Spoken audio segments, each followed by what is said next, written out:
जो मिठाइयों का बहुत शौकीन था। राजा के लिए मिठाई उसके ही राज्य के सबसे अच्छे हलवाई के यहाँ से आती थी। रोज की तरह राजा एक दिन मिठाई खा रहा था। तभी उसने देखा कि उस मिठाई के डब्बे में एक मक्खी मरी हुई है। ये देखकर राजा को बहुत गुस्सा आया। बात तो छोटी सी थी, लेकिन वो तो राजा था।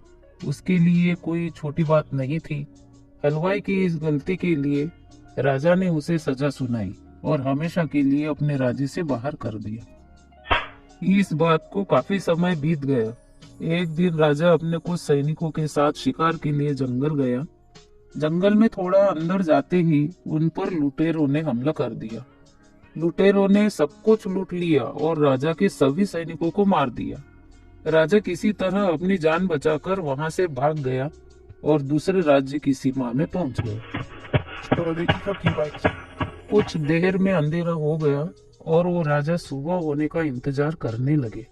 अगले दिन वो राजा उस राज्य के लोगों से मदद मांगने लगे, लेकिन दूसरे राज्य के लोग उसे भिखारी समझकर उसकी तरफ ध्यान भी नहीं दे रहे थे।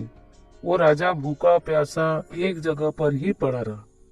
थोड़ी देर बाद एक व्यक्ति उस राजा के पास आया और बोला, महाराज, आप यहाँ इस हालत में कैसे?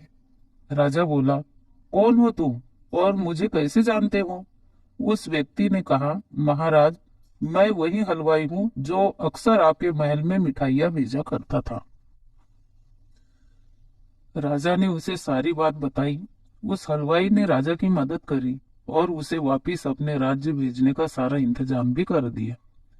वापसी के वक्त राजा ने उस हलवाई को वापिस अपने राज्य में चलने को कहा, लेकिन हलवाई बोला, महाराज, इस राज्य में मेरा बहुत नाम है।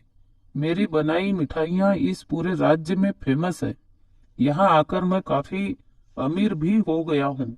अगर आप उस दिन मेरी गलती की वजह से मुझे राज्य से नहीं निकालते, तो शायद मुझे ये सब कभी नहीं मिल पाता और ना ही मैं कभी आपकी मदद कर पाता।